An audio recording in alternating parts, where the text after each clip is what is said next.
ကျန်နေမယ်ဦးကျော်ဒီဆရာလေးကတော့ဆရာနဲ့တူ training visit training တွေမှာတင်ပါတယ်ဒီခုနကကိုနေလေးအောင်ဒါတော့ကို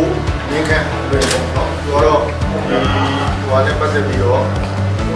service team နဲ့ပတ်သက်ပြီးတော့လိုအပ်တဲ့ကိစ္စပေါ်ဆောင်ရွက်ပြီးတော့လုပ်ပြီးတယ်နောက်ပြီးတော့မင်းတို့ဒီ solar တွေအတွက်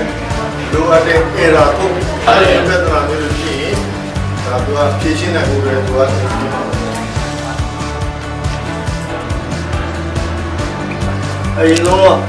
ဟိုတို့ဆရာတို့ shopping mall ကြီး hotel ကြီးတွေအဲဒီမှာဆိုတော့3000ကိုဘာဖြစ်လဲသုံးတယ်ချက်ချင်းပြုတ်ကြတယ်ဒါပေမဲ့သူကဓာတ်လိုက်ထောင်ပဲတာပွဲပြီးတယ် short ဖြစ်တာတွေပါနေတာပွဲပြီးတယ်မင်းသွားပြီးတော့ဝါယိုပြုတ်ကြည့်တယ်အာဓာတ်လိုက်တယ်လို့တော့ပေါ်ရမလို့တော့ရေကားချက်ချင်းပါပြီးတယ်ပြုတ်ကြပါကျွန်တော်ကတော့နာမည်တော့နေရအောင်ကျွန်တော်လည်းဒီဟိုပါပေါ့ဆရာကြီးရဲ့ဒီမှာတွဲပြီးတော့တင်တာပေါ့နော်အောက်လို့ချင်းအောက်လို့ဝင်3.4တွက်က3.6လောက်ပါလေ5.6ဆိုတော့5ပဲမှာမဟုတ်တာဘာဖြစ်လို့ Norway operation ကိုအင်းတော့လည်းပေါင်းတယ်ခုနကသူ့ရဲ့တော့ဒီလိုလုပ်တာလည်းမသိဘူးနော်ဒါပေမဲ့ဖြစ်မှာဆိုလို့ခုနကဒါပေမဲ့ဖြစ်မှာဆိုလို့ကျွန်တော်ကဒီစနစ်ကိုစူပါဟိဘာဖြစ်လို့လဲဆိုတော့ကျွန်တော်ဘေးလာပဲဝင်နေတာ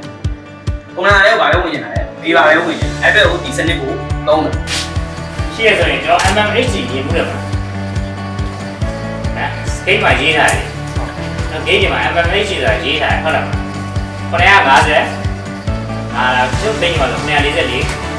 955အဲ့ဒါအဲ့နှစ်ခုကြားမှာကျွန်တော်ပါ pressure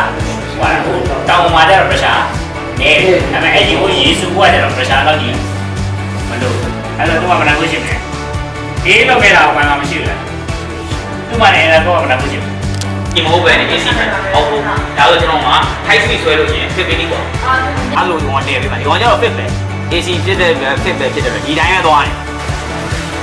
ဟုတ်ပြီ